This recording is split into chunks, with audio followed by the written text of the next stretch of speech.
Hello, college sports fans from across the great state of Michigan and beyond. You are listening to the Union of the State podcast, episode 18. My name is Chicago Joe, representing the University of Michigan, and I'm joined with my cousin, Good Guy Rick, representing the Michigan State Spartans. This is the only podcast delivering fan-driven insights into the hottest rivalry in college sports, Michigan and Michigan State. We're back after a brief hiatus. My butt was a little hurt after Michigan got destroyed by Georgia, so we took a little bit of a break, but we're back now. We're back now, Rick. How you feeling to be back here as we approach the end of the college basketball regular season? Yep, feeling a little hurt right now.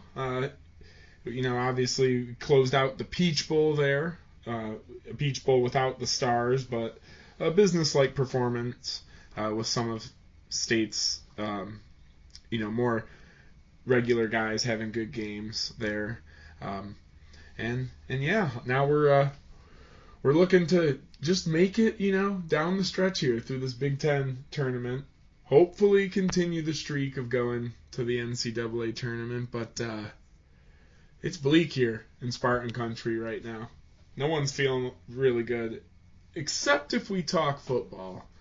But and actually with that, I think we're going to get into a little bit of football. Not so much the recruiting side of it, as Michigan State and Michigan had some pretty monster recruiting classes here. But, hey, Joe, why don't you kick us off with this first football topic we got? Yeah. No, I like it. And that's kind of the thing, that both of our teams had such great seasons, even though Georgia kicked our butts pretty hard. It was still a successful season overall. Finally, Harbaugh gets over the hump, wins the Big Ten East Division, takes care of those pesky Hawkeyes that you just mentioned in the Big Ten Championship, and secures Michigan's first outright Big Ten title since 2004. So it had been a while. Harbaugh's mission to do all that finally comes true in his 7th year. And that's actually where we're going to go right now. So, both of our schools had good recruiting classes. But on signing day, the bulk of the conversation wasn't about the quality of the high school athletes that were signed to both of our schools.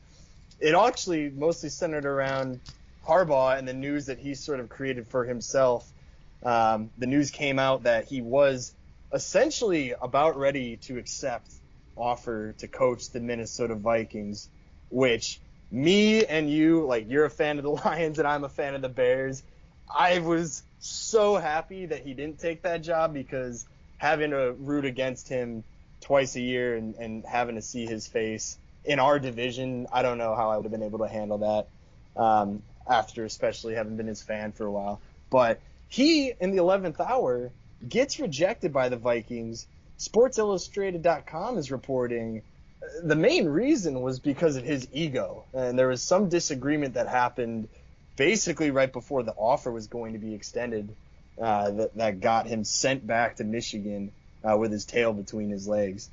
I mean, just looking at it from an outsider perspective, it's not a good look, right, Rick? I mean, as a Michigan State fan, you're probably laughing at how this all played out. It is a little, like you said, successful season, beating Ohio State, Big Ten championship, college football playoff berth, and it, instead of doing victory laps and having parades or getting ready for parades, as hopefully the weather will turn here soon. He was looking to get out of Dodge, it almost seemed like there. So that was a little odd. On the flip side, and obviously as it did come down to even past signing day, that was definitely a little, scary there, I'd say. Or, not scary, but, we'd seen it before a couple years ago when Mark D'Antonio retired. I believe that was the day or two before signing day. So, just a bit of stability around what's pretty much a landmark day there is nice usually. So, definitely a little, odd, I would say. You alluded to it there too, the Sports Illustrated article, mentioning that it was, they'd spend all day together. I think he had some connection there at the Vikings. It was like a buddy of his, it was a GM, or at least, an acquaintance or something. Right. And ultimately, what everyone kind of seemed like was a done deal beforehand doesn't go through. So, not the best look. Obviously, he's still got a lot to come back to at Michigan. He was still actively recruiting down the line there, even though he was being honest with players too, from reports that he was taking interviews and looking at them. But before I pivot it back to you and get your perspective on how it felt going through that little bit of rocky road there. Could you believe the Chicago Bears didn't even bring him in for an interview? Being former quarterback, Midwest guy, big, obviously Michigan population in Chicago. Right. It's again, like it's such a dicey subject because I personally care more about Michigan than I do the Bears. The Bears have brought me nothing but torment, and I know you're probably rolling your eyes being a Lions fan. I was gonna say you've been to a Super Bowl, but no, I'm with you. It's a tough situation. Like, I just couldn't help shake the feeling the whole time that he was looking to capitalize. The whole thing that's basically defined his tenure at Michigan is underperforming, not winning the big games, and the biggest headlines with Harbaugh had always been rumors going to the NFL and just other stories related to his, shortcomings in college football, particularly as it comes to beating Michigan State and beating Ohio State and winning the division. So just a lot of different factors at play. I don't want Michigan to be like the Dallas Cowboys of college where, hey, they were really, really good a long time ago, and that's why we're still kind of relevant. But the biggest stories that seem to come forward are always just about drama, off-field drama that doesn't actually relate to the performance of the team on the field, which is all I give a shit about, and I know that's kind of what the whole point of this podcast is about. So, just looking at it from the optics perspective, it is a really bad look. And we're going to get into Juwan Howard's, his antics a little bit later in this one. So both Michigan coaches not really giving the school a lot to be proud about here. Mm-hmm. But I'll stick on the topic, I guess. So let's look at Harbaugh's contract here. Essentially, he's had his contract extended, I believe up to 26, if I'm not mistaken. And the original terms of his contract, which were renegotiated preceding this last season as a result of his aforementioned failures and shortcomings, he's essentially had his contract be reinstated by Michigan. But I think the interesting thing to key in on here, Rick, is the buyout details. So the language is written pretty strict. Basically, if Harbaugh takes any other position, whether it's in college football, NFL, high school football, even if he wants to be a janitor for the University of Michigan, here are his buyout deals. It's a $3 million buyout in year one, $2.25 million for year two, $1.5 million for year three, and then $750,000 for year four.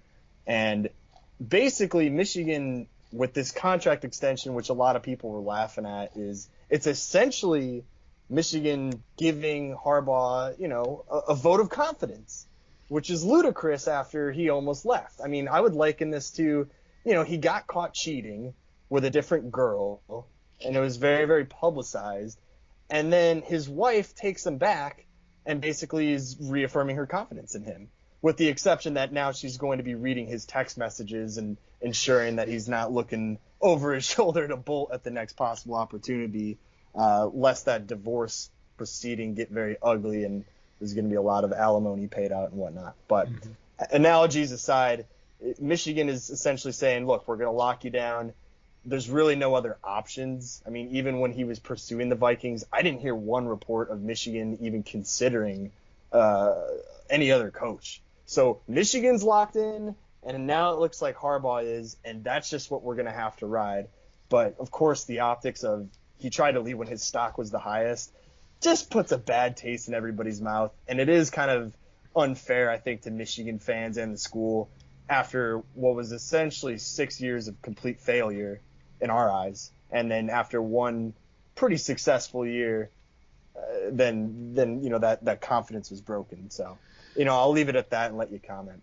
I'll get his back a little bit just from the standpoint of you got to take these interviews, and I mean, he's probably got, you have one big contract left, I'd say, at where he's at. Are there going to be others, sure, 2, 3 ultimately contract extensions that could see him coaching around 12 more years? I could totally see it, but this was his chance to really, see where his value was. Like you said, after, knocking, pretty much everything off the checklist you'd want to do in the season, from a Big Ten standpoint, and beyond there. So I would, I don't think, I got to give him, some props for going and checking out ultimately what deals were had. But, where it got weird was it just seemed like it was a done deal before that interview, ultimately with the Vikings. It was almost reported to that effect around here, with even Mike Hart being kind of talked about on the sports radio as the, heir to the throne there. But, so, you had to do it. It didn't work. And so, whether that was bad reporting that was coming out or, ultimately, like you said, there was a bad, final interview there that closed it down. I would say if it wasn't the Vikings, it's not like he, there was really any other option, for, and I don't mean that like, the Raiders, I think, were, talked about too for a while, but he probably, it was Minnesota on a big contract, going back to the pros, probably all to really try and beat his brother, one more time.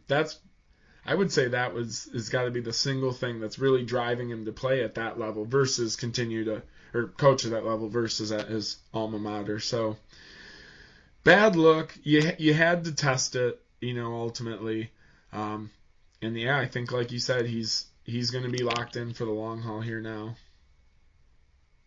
Yeah, and I mean, shoot, just talking to your dad and grandpa, both diehard Spartans fans, I think most Spartan fans are actually kind of happy that Harbaugh's returning because Harbaugh really has struggled against beating Michigan State, despite having superior recruiting classes and all the other resources available to him, at the University of Michigan. I mean, I don't know. Like, can you comment on that? Like, are you pretty happy from that standpoint? Like, hey, that's fine. We've had no problem beating Jim Harbaugh's teams.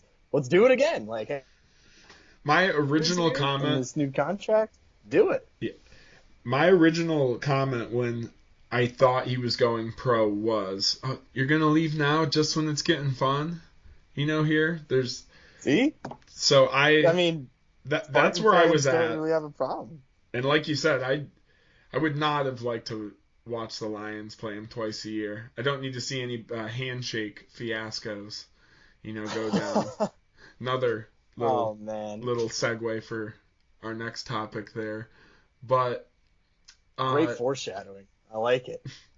And we'll just finish on this last note that I think you said it earlier. Harbaugh had mentioned both the players and probably his coaching staff that he was going to explore other opportunities.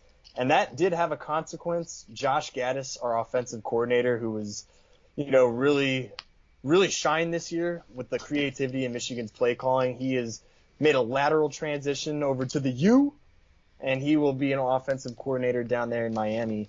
And interestingly, Mike McDonald, who was previously with his brother, John Harbaugh, has gone back to John Harbaugh after just 1 year in college. Both of our offensive and defensive coordinators have left, and Michigan has made some not too impressive signings, I guess. I mean, they internally promoted the offensive line coach to fill the offensive coordinator position. Wow. And I believe he'll be sharing those duties with somebody else. It's escaping my mind. And then defensively, not Mike Hart. Hired. I think Mike Hart might have a role in that, or like assistant head coach or something. It's definitely a downgrade in my opinion. And then if you look at the defensive coordinator position, they go and fill that with a coach from Vanderbilt, who is the worst team every year in the SEC, and that guy's gonna be our defensive coordinator now. So Harbaugh has created his own mess here, and that is sort of the immediate repercussions of his decision-making process. But the good news is both of our quarterbacks, J.J. McCarthy and Cade McNamara, McNamara is returning for his senior year, and McCarthy showed a lot of promise this year, and he was pretty thoroughly incorporated in his offense. So both of those guys are going to be very prominent this year. So it's still figured to be a strong team. We'll just see how they transition after sort of all the chaos at the beginning of 2022. Cade McNamara is going to hit that Connor Hayward type vibe where it's just like, man, this guy's been here forever. No. And it feels like that. Only because he came out as a sophomore, right? Like that's where he got his first starting opportunity. Yeah, in the middle of that horrible 2020 season. Which didn't count. He kind of came out. Mm-hmm. No eligibility didn't there. Count. Or no eligibility burned, excuse me. Exactly.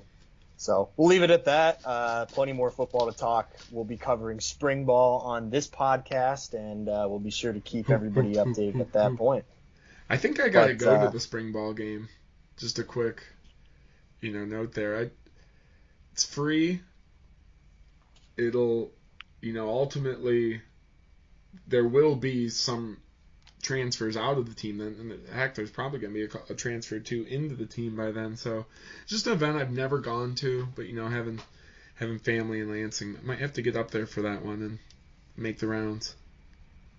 I mean, lots to look forward down in East Lansing, and Mel Tucker has not been shy using the transfer portal. So, by that point, who knows if he will have picked off a couple more players. So, should be interesting to follow.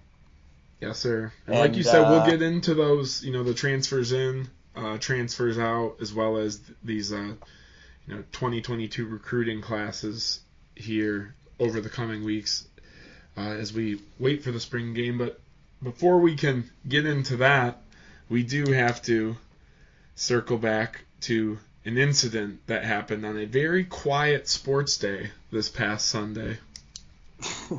Yeah, from one Michigan coach to another. Juwan Howard this time, another Michigan man, an alumnus of the program, made headlines this week. For Chicago Juwan, Southside Chicago. He's got a lot of ties to the podcast here. Controversy has followed Juwan basically every step of his Michigan life, whether it's, been a coach. He's had a run-in before with Mark Turgeon at Maryland, and this time Wisconsin. He open palm slapped a guy on the coaching staff of Wisconsin, which had the chance to actually ignite a full-scale brawl. A couple of Michigan players threw punches in that whole fiasco, but essentially Juwan Howard took exception to the fact that a late timeout was called in a game where Michigan was losing by 15 at that point. Wisconsin scrubs were in, and Michigan was actually pressing. They were using a full court press, which prompted that timeout from Wisconsin.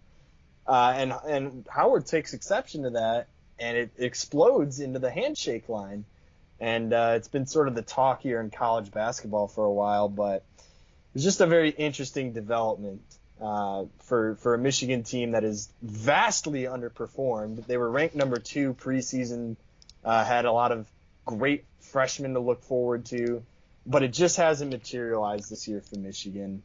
So I don't know. I mean, again, I will defer to you, Rick, just sort of I'm a little biased, but looking at it from an outsider's perspective, what were sort of your initial takeaways there to this open hand slap? Or you could call it a punch if you want to be dramatic, but I'll leave that to you.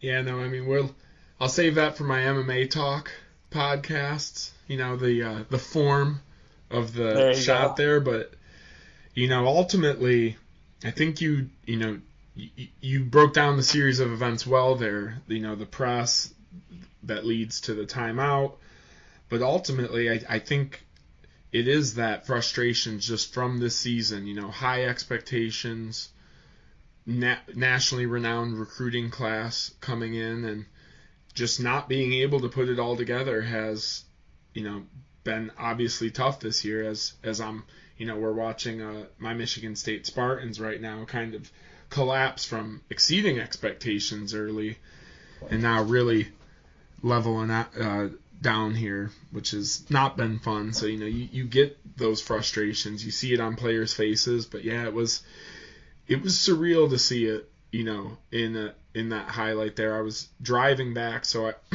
at a gas station, I was able to pull it up after hearing about it on the radio and watch the replay. And very odd series of events. Like you were saying, it could have incited, a riot where we saw more punches thrown but it also could have been avoided. So just as swiftly, I feel like it was so at the cusp of being nothing, and then it just, blew up all of a sudden.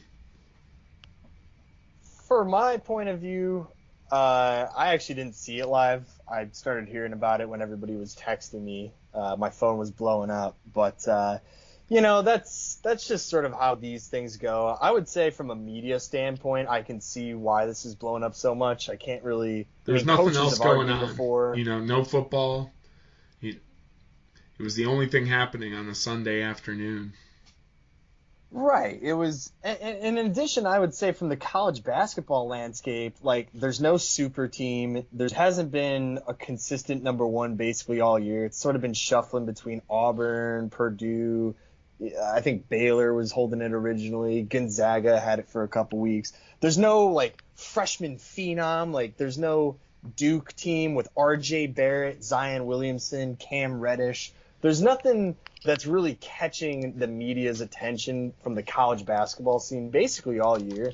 So this was kind of a prime story for everybody to pick up, and it certainly has been discussed a lot. And we'll offer our take here. Look, I am not going to condone Howard's actions.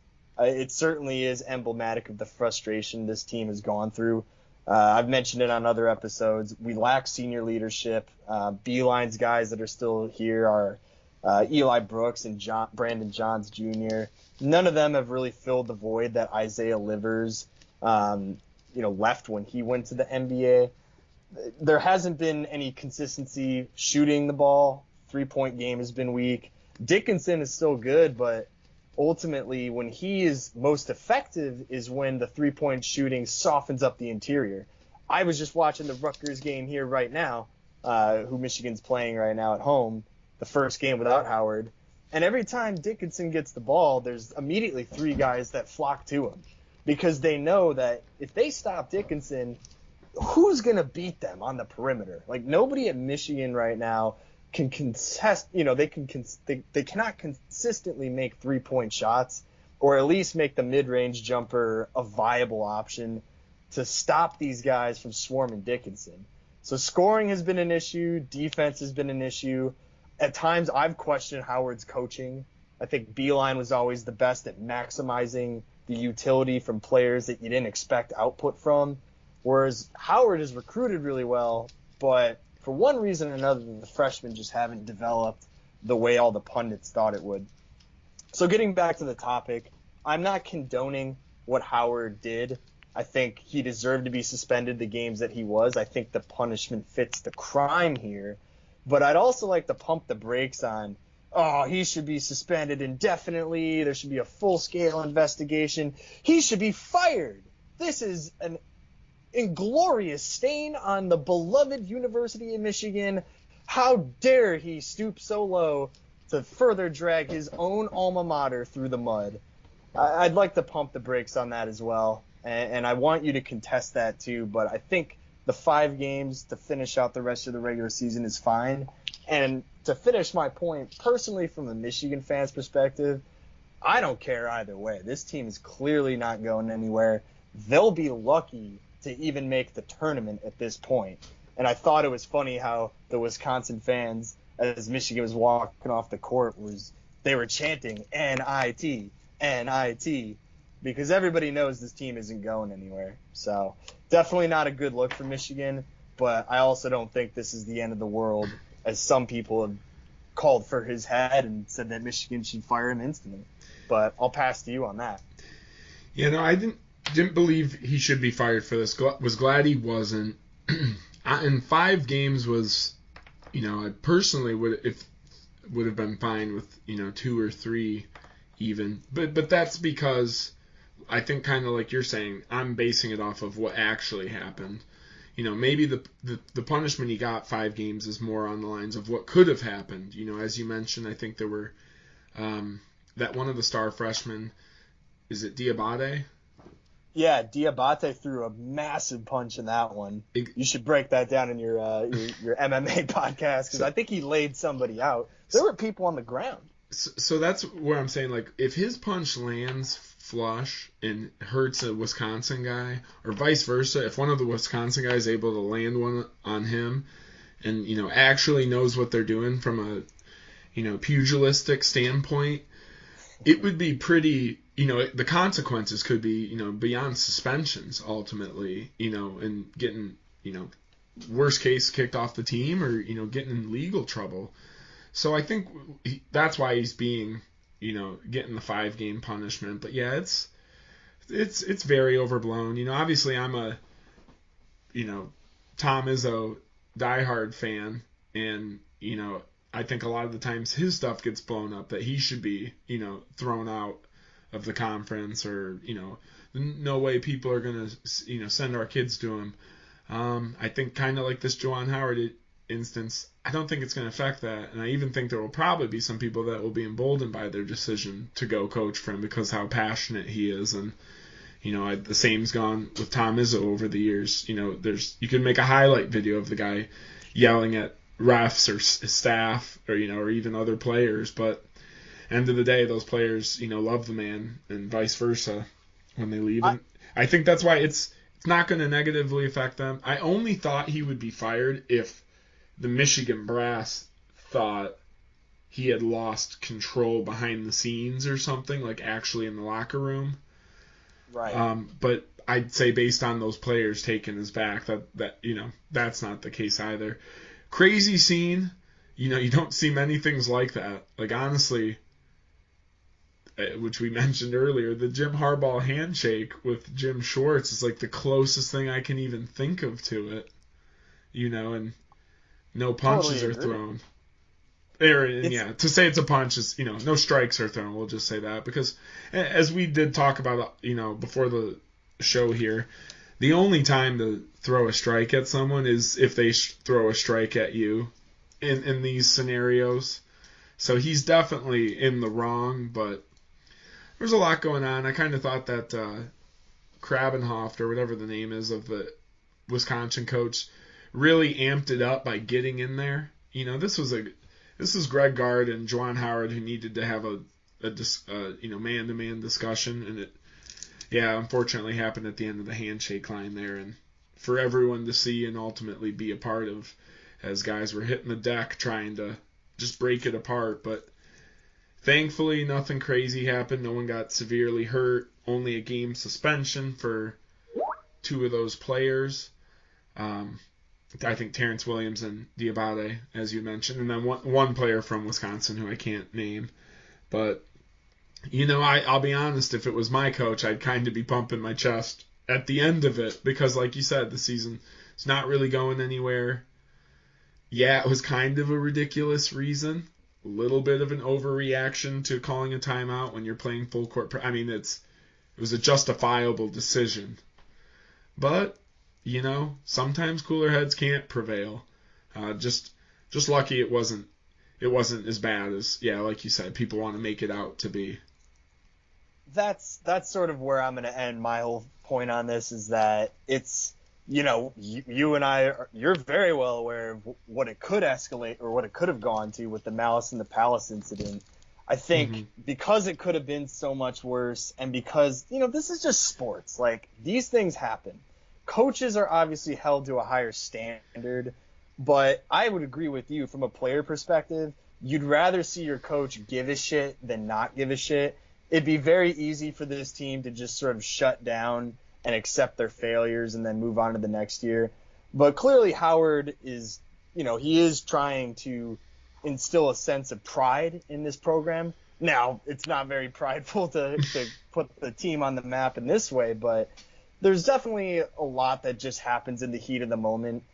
And so that's kind of why I don't want to blow this up I don't want to make a mountain out of a molehill here. Yeah.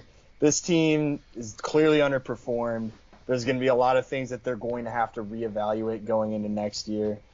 But this is something that I think Wisconsin is known for even in that game, I think Davison hit Dickinson.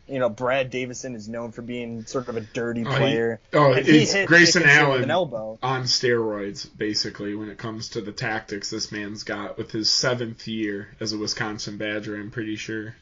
That is unbelievable. I don't think it's his 7th, but it feels that long. It's probably his 5th, maybe his 6th, but oh my gosh. It's like JT Barrett at OSU. It's like, oh my God, how is this guy still on the team? And then, with COVID sort of giving that extra year of eligibility, it just never ends. But I'm not going to say that's what led to this situation, but it is what it is. Things happen.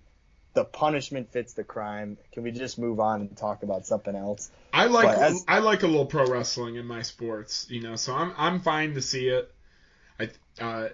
He's just getting in trouble because of what, like you said, what could have happened, but when it's contained like that, it's good theater, ultimately in the end. I'd say so. And if we're gonna talk about basketball here too, and that's kind of why this was such a big deal, is because for Michigan at least, this is the only thing we've had to talk about all year other than underperformance. So, with that, I actually will pass it off to you now. We can get into the basketball part of this conversation. Michigan is sitting at, I think, let me take a look, 14-10, and then they're 8-7 in the Big Ten overall. Michigan State is actually just above Michigan in the Big Ten rankings with 9-7 in the Big Ten. So you talked about it earlier, Rick.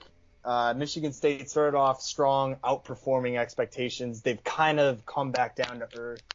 They played well, really well in a lot of games, and then, just suffering the tough loss to Iowa there, where it just seems like nobody showed up. What's sort of your take, the pulse of the Michigan State fan base at this point on where this team can go from here? So many thoughts are just running into my head right now. That's good. I can just throw out so many things. I'm going to try and keep it as concise as possible. And I'm also not going to hit the deck and start the NIT chant on ourselves, which a lot of the fan base is. There's a little sect of Michigan State, or, who knows, it could be 50%, that's doesn't want this team to make it because they want them to be, punished there, a little self-mutilation. But there's a lot of, I've seen some things that say Michigan State could realistically lose out and still make the tournament because of early resume. Only the Northwestern loss is a quad 3 loss. Everything else is 2 or 1 on their season. That's Northwestern at home when they came to the Breslin. And notorious Spartan killer Bo Buie just always has the game of his life against us and keeps us on edge, and got one from us here. He's good, man. I mean, that's great name. Name. So I'm not going to go down that route. I will throw some things out there. I will even drop some negative, news there that I got to take as fact as we sit here at the end of February. But I will start that all with the preface of this is the Big Ten.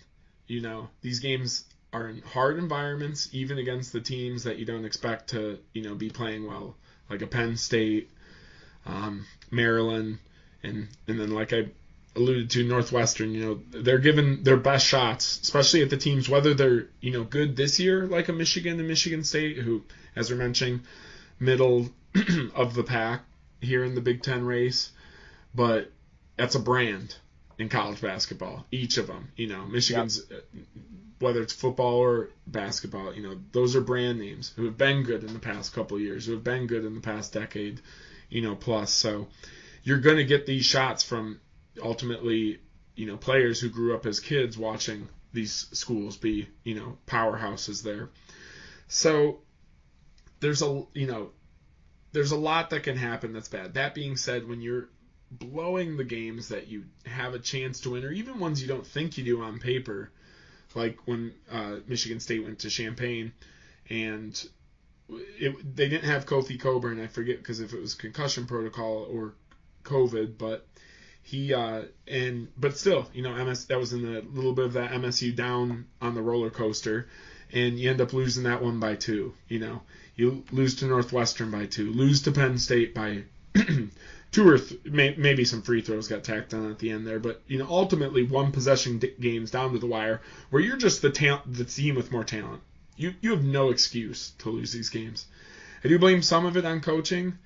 I do think Tom likes his teams to learn the hard lessons, not the don't make the tournament this year lessons, but there's some things he sticks to try and really drill, I feel like some fundamentals or even schemes into his guys.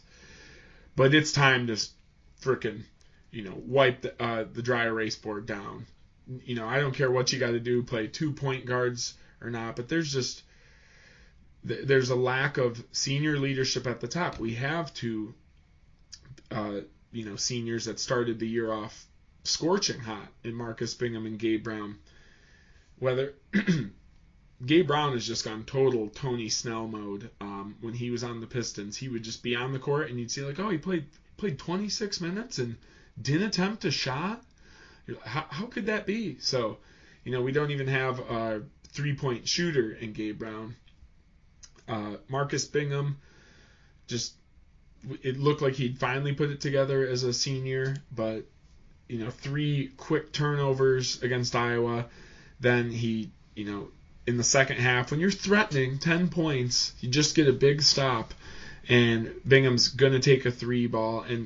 That's a little bit, there's always been some contention between Izzo and Bingham with shooting that trail 3. But again, so he doesn't have the confidence to shoot it, gets a travel, trying to dribble around someone there. So it was, just all of the bad coming out at once against Iowa. Malik Hall had a good game, and that just kind of highlights again Michigan State gets one guy hot, per game. Can never put 2 or 3 together to all have a contributing performances. It's just always one person either going nuclear and keeping it close, or pretty much everyone putting up 10 points there with no one taking that leadership role. So right. I'd say the biggest problem is the seniors at the top. We had a couple transfer out this year. Gabe Brown and Bingham, it was their turn. They haven't grabbed the reins. Cassius Winston passed them to Aaron Henry, and now Aaron Henry's in the pros, and no one is that guy. Even to the point where a lot of them look relatively, checked out when it's coming down to the wire there. Not a lot of energy. Then, there's a little bit of a freshman slump now for Max Christie, who also started, I'd say, fairly scorching hot. Can't buy a bucket right now. Maybe the good side of that is he'll be back to develop as a sophomore, and the upside with him is still monstrative.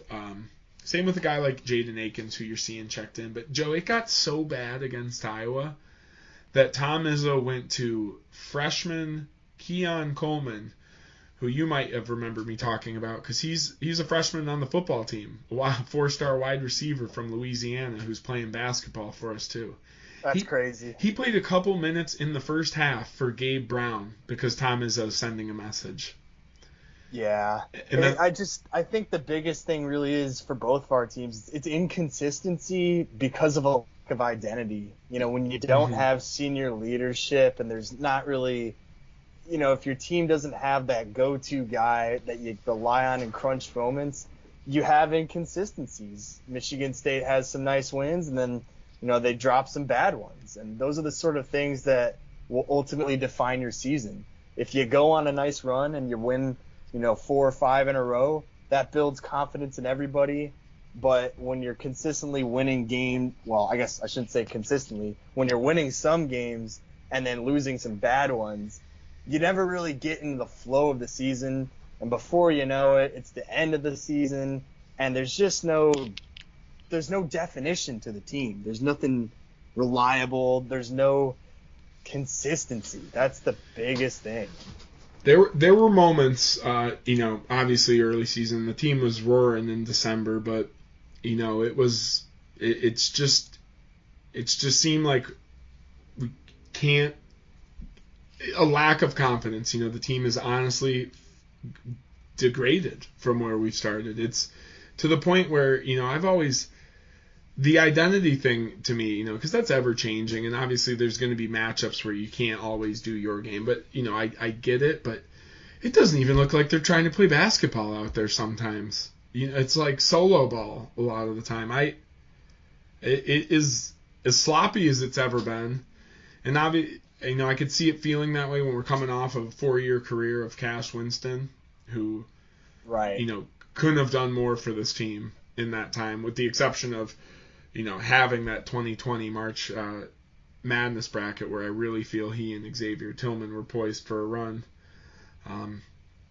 But it's been rough. With that being said, now I'm not trying to get anyone's hopes up in the Spartan side of things for Purdue on Saturday. But, Michigan shocked Purdue when they came to the Chrysler Arena. And as Michigan's pulling away from Rutgers here, there's still opportunities to get wins. You still have the Big Ten tournament, which will be set up in a favorable format from a matter of, probably, even if Michigan plays a game on the first day, you're probably playing one of the worst team in the Big Ten. Build a little momentum off that. And same for State with, maybe you get a bye in that, and then, obviously we're going to need a lot to come together here as March is only 5 days away, but there's still time to change, fortunes a little bit. State wins one game that we're locked in the NCAA. Michigan gets 2 big wins. I'd say it's hard to keep them out, especially if they come with the Big Ten tourney, mild run there. Sure. There's just so much talent on both of these teams that I wouldn't be surprised if, either of them was able to kind of put the pieces together, even if it is a flash in the pan, to close out the season here. You said it best. It's the Big Ten. Like, anything can happen.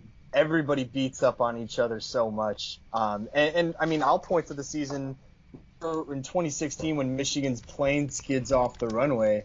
They were only the 8th, they were the 8th seed in the Big Ten, and they end up going on a run to win it and get a berth into to March Madness.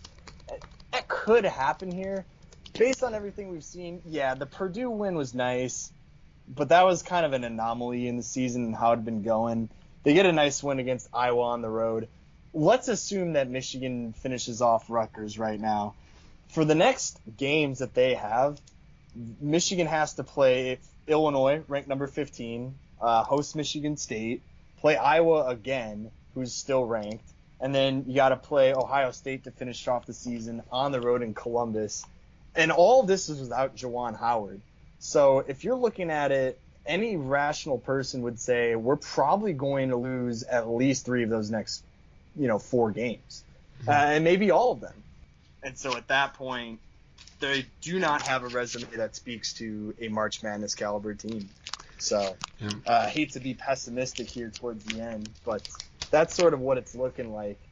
They haven't really built that resume all year. They probably aren't going to start now, especially without their coach.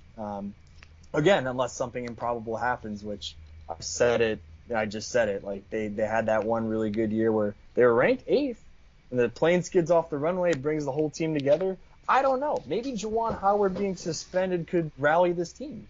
That's very possible. So, we'll obviously have more to report here in these upcoming weeks, and we'll bring that to you on the podcast here. But I'd say from the Michigan standpoint, it's going to take a strong showing against some ranked teams, which they will play in the Big Ten tournament if they set those games up with an early win or two, as you said. But things are definitely looking bleak here in Ann Arbor.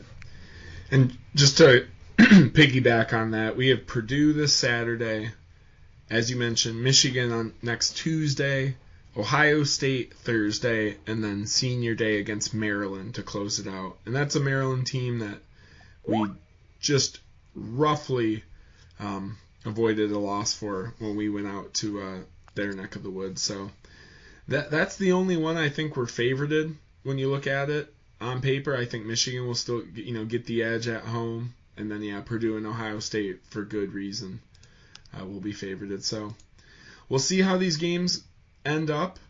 And we'll hit you with that end of the season recap in a couple weeks. A quick thing I want to mention, Joe, before we go is how bad these Big Ten refs, and this is a challenge to all listeners.